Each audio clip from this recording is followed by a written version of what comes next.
Birth സർട്ടിഫിക്കറ്റിൽ കുറച്ച് പ്രശ്നങ്ങളുണ്ട്. അതൊക്കെ ഒന്ന് റെഡിയാക്കാൻ വേണ്ടി പോകുന്ന വഴിയാണ് കേട്ടോ. നല്ല മഴയുണ്ട്, കാറ്റ്, തണുപ്പ്. നല്ല രസമുള്ള യാത്രയായിരുന്നു. മഴയൊക്കെ പെയ്ത് കുളിച്ച് വൃത്തിയായ പ്രകൃതിയെ കാണാൻ പ്രത്യേക ഒരു ഭംഗിയല്ലേ. എല്ലാം തളിർത്ത് വരുന്നു. നല്ല ഭംഗിയാണ് ഈ റൂട്ടിലൂടെയുള്ള യാത്ര. പിന്നെ നമ്മുടെ തൊഴിലുറപ്പ് പണിയെടുക്കുന്ന ചേച്ചിമാർ കുറേ ഉണ്ടായിരുന്നു വഴിയിലൊക്കെ. മഴ പിന്നെയും തുടങ്ങി. എൻ്റെ കയ്യിൽ കിടക്കുന്ന മോതിരം കണ്ടോ? സൂക്ഷിച്ചു നോക്കേ, നല്ല ഭംഗിയില്ലേ. എൻ്റെ അച്ഛ പണിത് തന്നാണ് കേട്ടോ, വെള്ളിയും കൊണ്ടാക്കി തന്നതാണ്. നല്ല രസമില്ലേ? എനിക്കൊത്തിരി ഇഷ്ടമായി.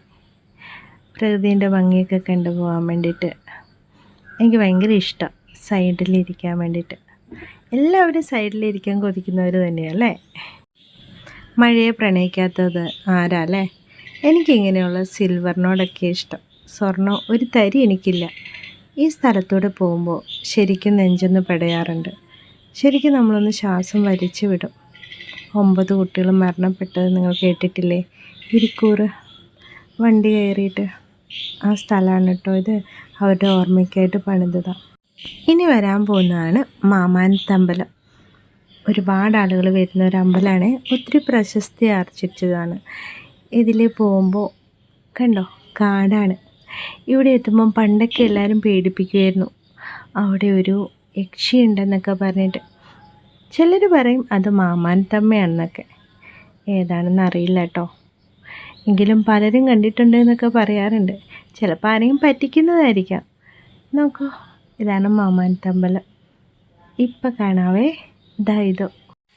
ഇവിടെ ഒരു പ്രത്യേകതയുണ്ട്. ആർക്ക് വേണേലും വന്നിട്ട് ഇവിടുത്തെ ഊണ് കഴിക്കാം. മുസ്ലിംസിനാണേലും ആർക്ക് വേണേലും ഇവിടെ പ്രത്യേക സ്ഥാനമൊക്കെ ഉണ്ട്. അവിടെ നിന്ന് പ്രാർത്ഥിക്കാനുള്ള സൗകര്യമുണ്ട്.